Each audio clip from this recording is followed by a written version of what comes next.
విషయాల్లో అంటే అనవసరమైన వాటికి ప్రాధాన్యత ఇవ్వడం వల్ల చదువు అనేది చాలా మంది చదవడం లేదు. కాబట్టి విద్యార్థులంతా తప్పకుండా అంటే అధ్యాపకులకు వారి యొక్క అధ్యాపకులు అదేవిధంగానే తల్లిదండ్రులపై మీరు గౌరవం ఉంచి తద్వారా మీరు అందరూ కూడా కష్టపడి చదివి పాస్ అయితే ఇక్కడ ఉన్నటువంటి అధ్యాపకులకు అదేవిధంగానే మన కాలేజ్ మేనేజ్మెంట్ అదేవిధంగానే మీ తల్లిదండ్రులకు కూడా న్యాయం జరుగుతుంది. కాబట్టి మీరు తప్పకుండా ఖచ్చితంగా ఈ కర్తవ్యాన్ని మీరు గ్రహించాలని ఈ సందర్భంగా తెలియజేస్తూ ఈ ఉపన్యాసాన్ని నేను ఎందుకోసము అనంటే మనము దాదాపు 200 సంవత్సరాలు బ్రిటిష్ వాళ్ళ పరిపాలనలో ఉన్నామన్నమాట. తర్వాత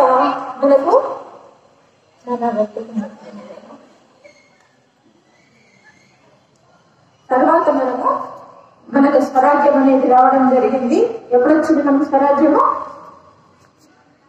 ఎప్పుడొచ్చింది స్వరాజ్యము? స్వాతంత్ర దినము. చూడడానికి అవకాశం లేదు అని అనుకోడు. ఎక్కడ నేను ఎక్కడ ఇస్తానులే, నేను ఎక్కడ పోతానని అనుకుంటే నిలబడిపోయింటే ఇంకా అక్కడే ఉండిపోయాడు కదా. దాన్ని చూసే అవకాశం వచ్చేది ఆయనకు. కానీ చేరించాలనుకున్నాడు, లక్ష్యాన్ని చేరాలనుకున్నాడు కాబట్టి ఎంత కష్టమైనా సరే ఆ సముద్రాన్ని ఈది అటువైపు చేరాడంటే మీకు అన్ని అవకాశాలు ఉన్నాయి ఇక్కడ. అనేక మంది జాతీయ నాయకులు అనేక మంది తమ యొక్క ప్రాణాలను అర్పించి స్వాతంత్రాన్ని సంపాదించడం జరిగింది.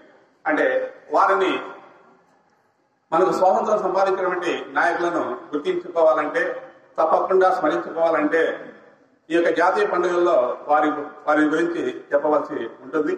అదేవిధంగానే గణతంత్ర దినోత్సవం అంటే మన రాజ్యాంగాన్ని అమలుపరిచినటువంటి రోజు. అంటే మన యొక్క రాజ్యాంగాన్ని దాదాపు మన దేశంలో ఉన్నటువంటి మేధావులు, విద్యావంతులు, న్యాయవేత్తలు, రాజ్యాంగ పరిషత్ సభ్యులు ప్రపంచంలో ఉన్నటువంటి అనేక దేశాలను సందర్శించి ఆయా దేశాల్లో ఉన్నటువంటి రాజ్యాంగాల్లో ఏవైతే మన దేశానికి అనువైనటువంటి అంశాలనే ఉన్నాయో అటువంటి వాటిని క్రోడీకరించి ప్రపంచంలోకెల్లా అతిపెద్ద రాజ్యాంగం